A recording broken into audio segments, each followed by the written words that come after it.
ഓം ശാന്തി 7/3/2025 പ്രഭാതമുരളി.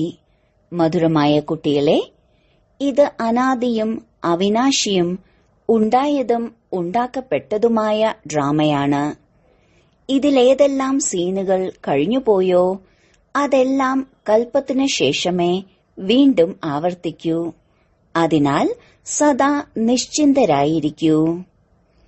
ചോദ്യം: ഈ ലോകം അതിന്റെ തമോപ്രധാന സ്ഥിതിയിലേക്ക് എത്തിക്കഴിഞ്ഞു എന്നതിന്റെ അടയാളങ്ങൾ എന്തെല്ലാമാണ്? ഉത്തരം: ദിനം പ്രതിദിനം ഉപദ്രവങ്ങൾ ഉണ്ടായിക്കൊണ്ടിരിക്കുന്നു. എത്ര ഭയങ്കരമായിരിക്കുന്നു! കള്ളന്മാർ എത്ര കൊന്നും ഉപദ്രവിച്ചും കൊള്ളയടിച്ചുകൊണ്ടു പോകുന്നു. ക്രമം തെറ്റിയ കാലവർഷമുണ്ടാകുന്നു. എത്ര നാശനഷ്ടങ്ങൾ ഉണ്ടാകുന്നു. ഇതെല്ലാം തമോപ്രധാനതയുടെ അടയാളങ്ങളാണ്. തമോപ്രധാനമായ പ്രകൃതി ദുഃഖം നൽകുന്നു. നിങ്ങൾ കുട്ടികൾക്ക് ഡ്രാമയുടെ രഹസ്യം അറിയാം. അതിനാൽ നിങ്ങൾ പറയുന്നു, ഒന്നും പുതിയതല്ല. ഓം ശാന്തി.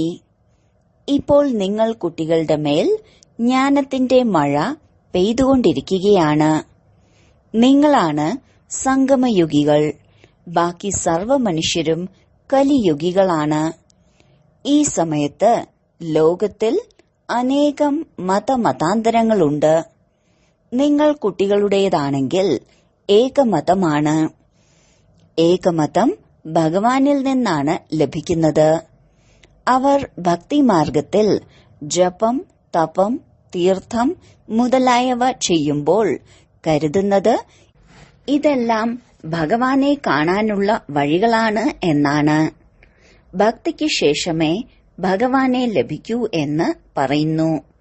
പക്ഷെ അവർക്ക് ഭക്തി എപ്പോഴാണ് ആരംഭിച്ചത്, എപ്പോൾ വരേക്ക് ഉണ്ടാകും എന്നതൊന്നും അറിയില്ല. ഭക്തിയിലൂടെ ഭഗവാനെ ലഭിക്കും എന്ന് പറയുന്നു.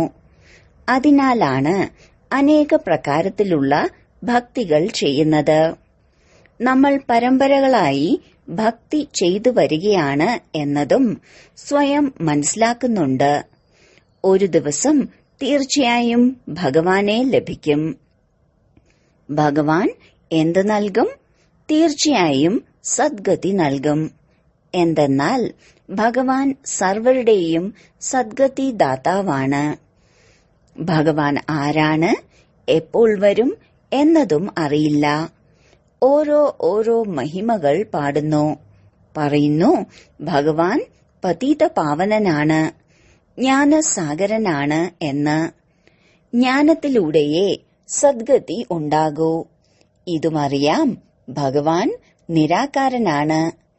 എങ്ങനെയാണോ നമ്മൾ ആത്മാക്കൾ നിരാകാരം, അതുപോലെ പിന്നീടാണ് ശരീരം എടുക്കുന്നത്. നമ്മൾ ആത്മാക്കളും ബാബയോടൊപ്പം പരംധാമത്തിൽ വസിക്കുന്നവരാണ്. നമ്മൾ ഇവിടെ വസിക്കുന്നവരല്ല. എവിടെ വസിക്കുന്നവരാണ്? ഇതും യഥാർത്ഥ രീതിയിൽ പറയുന്നില്ല.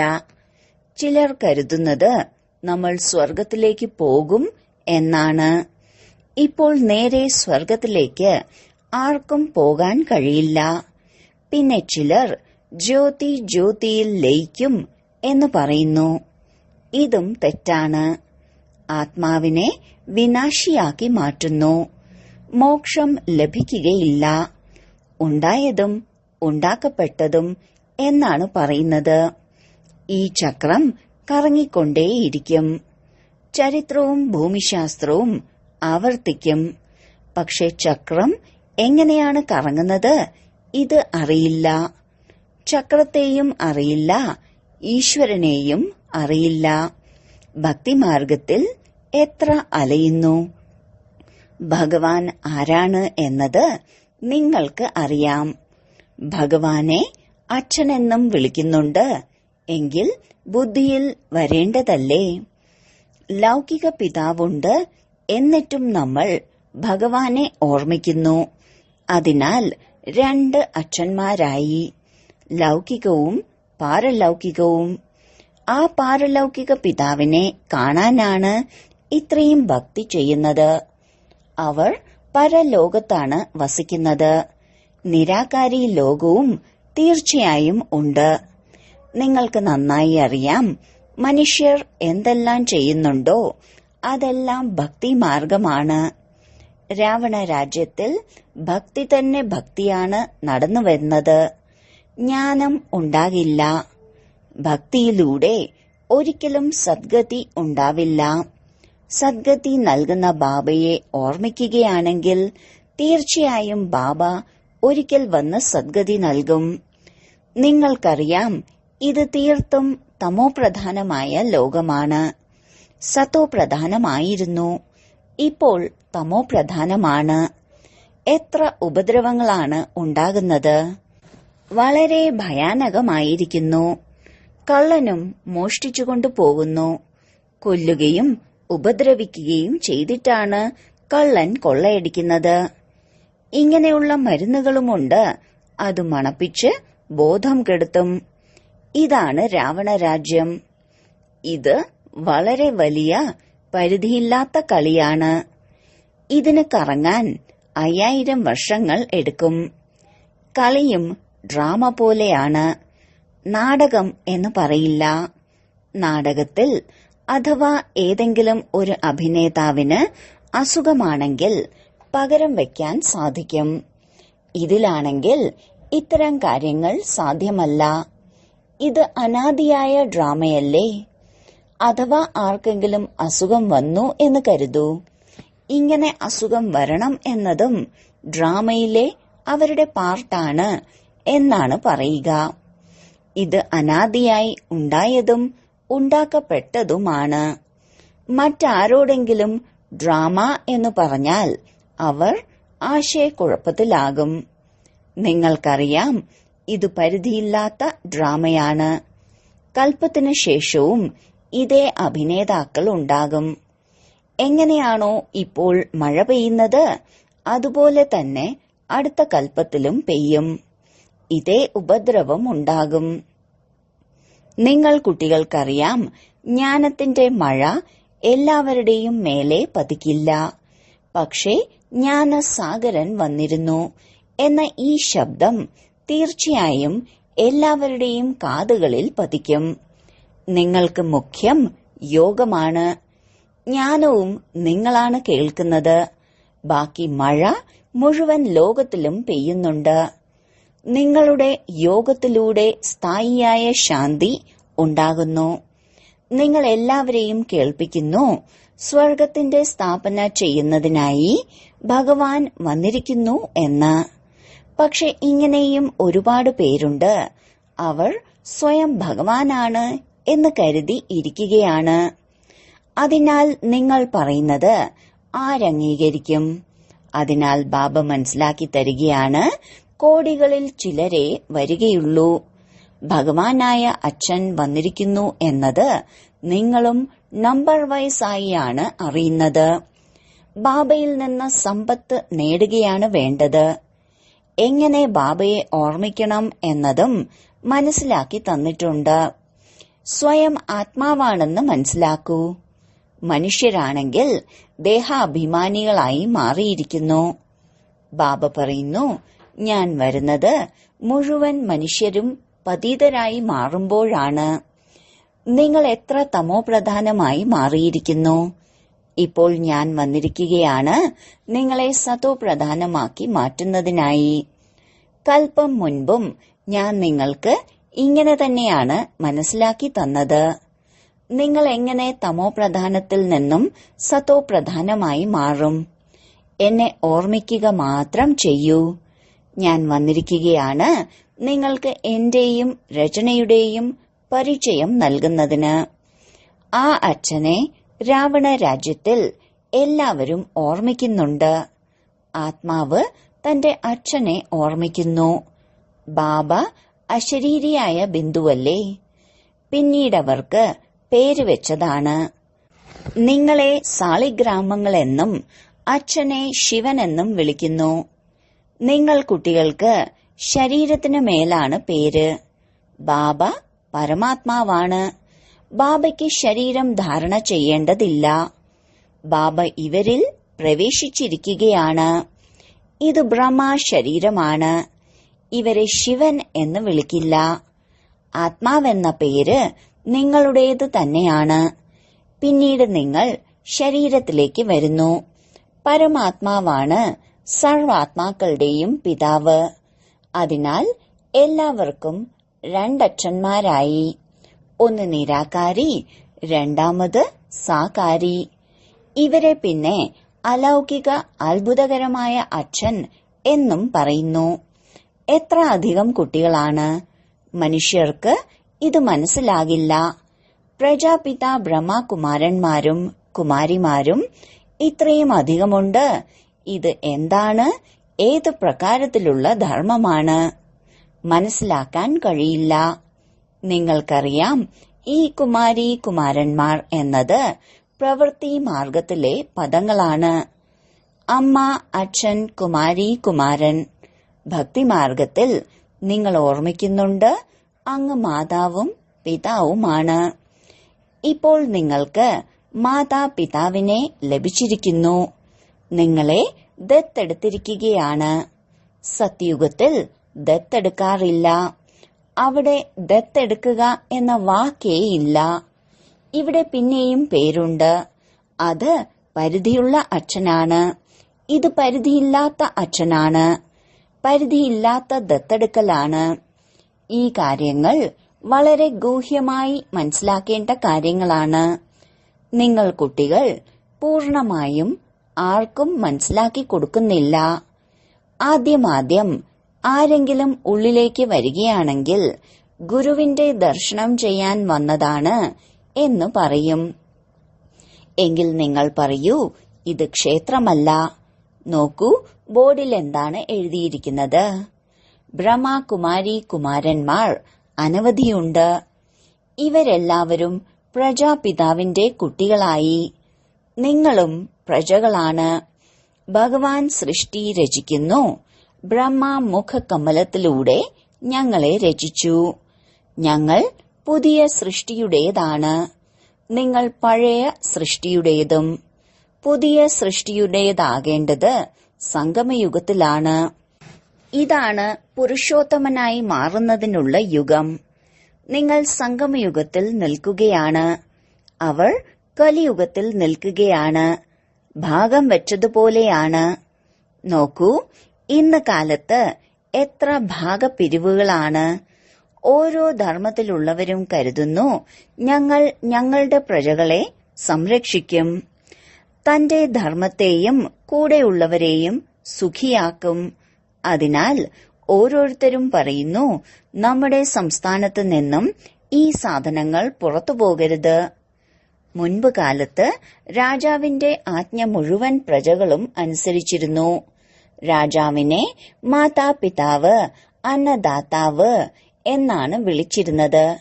ഇപ്പോഴാണെങ്കിൽ രാജാവും റാണിയും ആരുമില്ല. വേറെ വേറെ കഷ്ണങ്ങളായി. എത്ര ഉപദ്രവങ്ങൾ ഉണ്ടാകുന്നു! പെട്ടെന്ന് വെള്ളപ്പൊക്കം ഉണ്ടാകുന്നു, ഭൂകമ്പം ഉണ്ടാകുന്നു. ഇതെല്ലാം ദുഃഖിപ്പിക്കുന്ന മരണമാണ്. ഇപ്പോൾ നിങ്ങൾ ബ്രാഹ്മണർ മനസ്സിലാക്കുന്നുണ്ട്, നമ്മളെല്ലാവരും പരസ്പരം സഹോദരങ്ങളാണ്. അതിനാൽ നാം വളരെ വളരെ സ്നേഹത്തോടെ പാൽക്കടലായി കഴിയണം. നമ്മൾ ഒരച്ഛന്റെ കുട്ടികളാണ്. അതിനാൽ വളരെ സ്നേഹം ഉണ്ടായിരിക്കണം. സിംഹവും ആടും വളരെ കടുത്ത ശത്രുക്കളാണ്.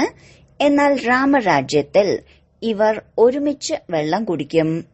ഇവിടെയാണെങ്കിൽ നോക്കൂ, വീട് വീടാന്തരം വഴക്കാണ്. ദേശങ്ങൾ തമ്മിൽ വഴക്ക്. പരസ്പര യുദ്ധം ചെയ്യുന്നു. അനേകം മതങ്ങളുണ്ട്. ഇപ്പോൾ നിങ്ങൾക്കറിയാം, നമ്മളെല്ലാവരും അനേകം തവണ ബാബയിൽ നിന്ന് സമ്പത്ത് എടുത്തിട്ടുണ്ട്. എന്നിട്ട് പിന്നീട് നഷ്ടപ്പെടുത്തി. അർത്ഥം, രാവണനുമേൽ വിജയം നേടുന്നു, പിന്നീട് തോറ്റുപോകുന്നു. ഒരു ബാബയുടെ ശ്രീമതത്തിലൂടെ നമ്മൾ വിശ്വത്തിന്റെ അധികാരിയായി മാറുന്നു. അതിനാലാണ് ബാബയെ ഉയർന്നതിലും ഉയർന്ന ഭഗവാൻ എന്ന് വിളിക്കുന്നത്. സർവരുടെയും ദുഃഖം ഹരിച്ച് സുഖം നൽകുന്നവൻ എന്ന് വിളിക്കുന്നത്. ഇപ്പോൾ നിങ്ങൾക്ക് സുഖത്തിന്റെ വഴി പറഞ്ഞു തരികയാണ്. നിങ്ങൾ കുട്ടികൾ പരസ്പരം പാൽക്കടലായിരിക്കണം. ലോകത്തിൽ എല്ലാവരും പരസ്പരം ഉപ്പുവെള്ളമാണ്. പരസ്പരം ഉപദ്രവിക്കുന്നതിന് സമയം എടുക്കുന്നില്ല. നിങ്ങൾ ഈശ്വരീയ സന്താനങ്ങൾ പാൽക്കടലായിരിക്കണം. നിങ്ങൾ ഈശ്വരീയ സന്താനങ്ങൾ ദേവതകളെക്കാൾ ഉയർന്നവരാണ്. നിങ്ങൾ ബാബയുടെ സഹായിയായി മാറുന്നു. പുരുഷോത്തമനായി മാറുന്നതിൽ സഹായിയാണെങ്കിൽ അത് ഹൃദയത്തിൽ വരണം. ഞങ്ങൾ പുരുഷോത്തമരാണ് എങ്കിൽ ഞങ്ങളിൽ ആ ദൈവിക ഗുണങ്ങൾ ഉണ്ടോ? ആസുരീയ അവഗുണങ്ങളുണ്ടെങ്കിൽ അവരെ ബാബയുടെ കുട്ടി എന്ന് പറയാൻ പറ്റില്ല. അതിനാലാണ് പറയുന്നത്, സദ്ഗുരുവിനെ നിന്ദിച്ചവർക്ക് സദ്ഗതി ലഭിക്കില്ല. കലിയുഗത്തിലെ ഗുരുക്കന്മാർ ഇത് തങ്ങളെക്കുറിച്ചാണ് എന്ന് പറഞ്ഞ് മനുഷ്യരെ പേടിപ്പിക്കുന്നു. അതിനാൽ ബാബ കുട്ടികൾക്ക് മനസ്സിലാക്കി തരികയാണ്, അച്ഛന്റെ പേര് പ്രശസ്തമാക്കുന്നവരാണ് സൽപുത്രന്മാർ. അവർ പാൽക്കടലായിരിക്കും. ബാബ എപ്പോഴും പറയുന്നു, പാൽക്കടലാകൂ. ഉപ്പുവെള്ളമായി പരസ്പരം വഴക്കടിക്കരുത്. നിങ്ങൾക്കിവിടെ പാലാഴി ആകണം. പരസ്പരം വളരെയധികം സ്നേഹം ഉണ്ടാകണം. എന്തെന്നാൽ നിങ്ങൾ ഈശ്വരീയ സന്താനങ്ങളല്ലേ. ഈശ്വരൻ അതിസ്നേഹിയാണ്. അതിനാലാണ് ഈശ്വരനെ എല്ലാവരും ഓർമ്മിക്കുന്നത്. അതിനാൽ നിങ്ങൾക്ക് പരസ്പരം വളരെയധികം സ്നേഹം വേണം. ഇല്ലെങ്കിൽ ബാബയുടെ മാനം നഷ്ടമാകും. ഈശ്വരന്റെ കുട്ടികൾക്ക് എങ്ങനെ പരസ്പരം ഉപ്പുവെള്ളമാകാൻ സാധിക്കും? പിന്നീട് എങ്ങനെ പദവി നേടാൻ പറ്റും? ബാബ മനസ്സിലാക്കി തരുന്നു, പരസ്പരം പാൽക്കടലായിരിക്കൂ. ഉപ്പുവെള്ളമായാൽ ഒന്നും ധാരണ ആവില്ല. അഥവാ ബാബയുടെ നിർദ്ദേശാനുസരണം നടക്കുന്നില്ലെങ്കിൽ പിന്നെ ഉയർന്ന പദവി എങ്ങനെ നേടും? ദേഹാഭിമാനത്തിലേക്ക് വരുന്നതിനാലാണ് പരസ്പരം വഴക്കടിക്കുന്നത്. ദേഹി അഭിമാനി ആണെങ്കിൽ ഒരു വഴക്കും ഉണ്ടാകില്ല. ഈശ്വരീയ പിതാവിനെ ലഭിച്ചിരിക്കുന്നു. അതിനാൽ ദൈവിക ഗുണങ്ങളും ധാരണ ചെയ്യണം. ആത്മാവിന് ബാബയെപ്പോലെയായി മാറണം. എങ്ങനെയാണോ ബാബയിൽ പവിത്രത, സുഖം, സ്നേഹം മുതലായവ ഉള്ളത്, അതുപോലെ നിങ്ങൾക്കും ആവണം. ഇല്ലെങ്കിൽ ഉയർന്ന പദവി നേടാൻ പറ്റില്ല. പഠിച്ച് ബാബയിൽ നിന്നും ഉയർന്ന സമ്പത്ത് നേടണം.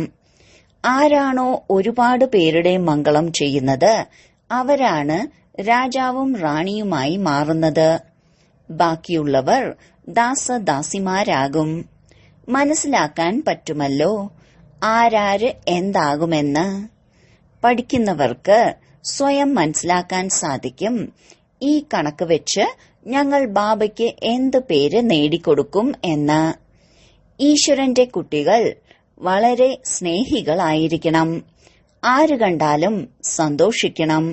ബാബയ്ക്കവർ മധുരമായി അനുഭവപ്പെടും. ആദ്യം വീടിനെ നേരെയാക്കൂ. ആദ്യം വീട്, പിന്നെ മറ്റുള്ളവരെ നേരെയാക്കൂ. ഗൃഹസ്ഥ വ്യവഹാരത്തിൽ താമരപ്പൂവിന് സമാനം പവിത്രമായും പാൽക്കടലായും ഇരിക്കൂ. ആര് കണ്ടാലും പറയണം, ആഹാ, ഇവിടെ സ്വർഗം തന്നെയുണ്ട്. അജ്ഞാനകാലത്ത് പോലും ബാബ ഇങ്ങനെയുള്ള വീടുകൾ കണ്ടിട്ടുണ്ട്. 6-7 മക്കൾ വിവാഹം കഴിച്ച് ഒരുമിച്ച് താമസിക്കുന്നുണ്ടാകും. എല്ലാവരും അതിരാവിലെ ഉണർന്ന് ഭക്തി ചെയ്യും. വീട്ടിൽ പൂർണമായും ശാന്തി നിലനിൽക്കും. ഇതാണെങ്കിൽ നിങ്ങളുടെ ഈശ്വരീയ കുടുംബമാണ്. ഹംസവും കൊക്കും ഒരുമിച്ചിരിക്കുക സാധ്യമല്ല. നിങ്ങൾക്ക് ഹംസമായി മാറണം. ഉപ്പുവെള്ളമായാൽ ബാബയ്ക്ക് ഇഷ്ടമാകില്ല. ബാബ പറയുന്നു, നിങ്ങൾ എത്ര ചീത്തപ്പേരുണ്ടാക്കുന്നു. അഥവാ പാൽക്കടലായി ഇരിക്കുന്നില്ലെങ്കിൽ സ്വർഗത്തിൽ ഉയർന്ന പദവി നേടാൻ സാധിക്കില്ല. വളരെയധികം ശിക്ഷകൾ അനുഭവിക്കേണ്ടതായി വരും. ബാബയുടേതായി മാറിയിട്ട് പിന്നീട് ഉപ്പുവെള്ളമാകുകയാണെങ്കിൽ 100% ശിക്ഷ അനുഭവിക്കേണ്ടി വരും. പിന്നീട് ഞാൻ എന്ത് പദവി നേടും എന്നതും നിങ്ങൾക്ക് സാക്ഷാത്കാരം ഉണ്ടായിക്കൊണ്ടിരിക്കും.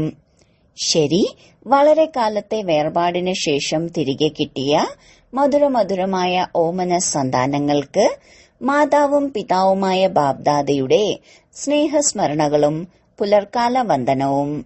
ആത്മീയ പിതാവിന്റെ ആത്മീയ കുട്ടികൾക്ക് നമസ്കാരം.